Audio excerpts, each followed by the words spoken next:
It's time to talk about the most exciting battle happening in Congress, our country's debt. And we're going to do it with a little help from Marjorie Taylor Greene, who laid out her plan for reducing the national debt. So for some background, the country's current national debt is $31.46 trillion, and Congress is pressed to raise the debt limit before the country is forced to default. So Marjorie Taylor Greene listed a number of things that the United States could cut in government spending, which included cutting aid to Ukraine and all those funds we provide to countries with, quote, communist regimes. This tweet thread got more than a few numbers wrong, but it highlights the vitriol with which Republicans are trying to cut spending. And Greene's plan conveniently focuses on largely foreign policy spending in what is clearly an attempt to distract Americans from the very real scenario where the GOP makes massive cuts to Medicare and Social Security. Well, I thought it was pretty impressive that the president would enter the people's house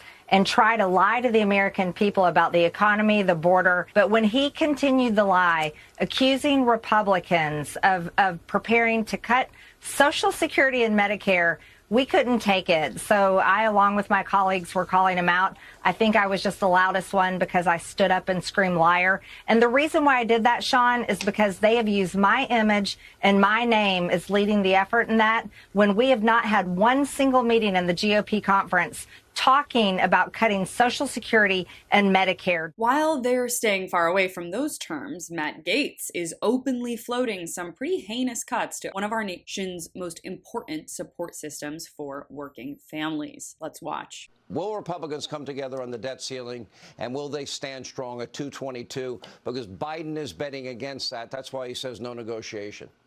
Well, if we pick the right fight, I was discouraged to see my colleague Don Bacon announce on Meet the Press that he believed that no cuts and entitlements could ever be acceptable to his wing of the Republican Party. I actually think we should have work requirements. If we imposed work requirements on SNAP and on Medicaid expansion for able-bodied adults, we would have the ability to save $1 trillion during the 10-year budget. Will Republicans unite?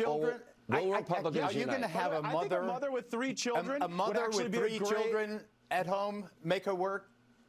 Yeah, and you know what? Even Geraldo Rivera can't stomach Gaetz calling for cuts to SNAP, which is, of course, the Supplemental Nutrition Assistance Program, or food stamps, the nation's most important anti-hunger program, which reaches 38 million people nationwide. That's from 2019. Around 66% of SNAP recipients are families with children, and people like Matt Gaetz and Marjorie Taylor Greene want to gut it. This is what they really mean when they talk about the debt, not Greene's silly cherry-picked Twitter threads. But Republicans are far from united on how they want to actually tackle it. And a lot of mysteries in the air with what their plan is, if they can even make one. Democrats and journalists keep pressing them on what then are they going to cut if it's not social services, because, sorry Marjorie, these foreign entanglements we've gotten ourselves into, unfortunately, hardly are going to budge. On Wednesday, the Congressional Budget Office, or CBO, will release projections as to when the Treasury could run out of money if Democrats don't manage to raise the debt ceiling, or if Republicans don't come up with a popular budget plan. And let's just say, with the way things are going on the right, it's not clear that they will be able to make their desired cuts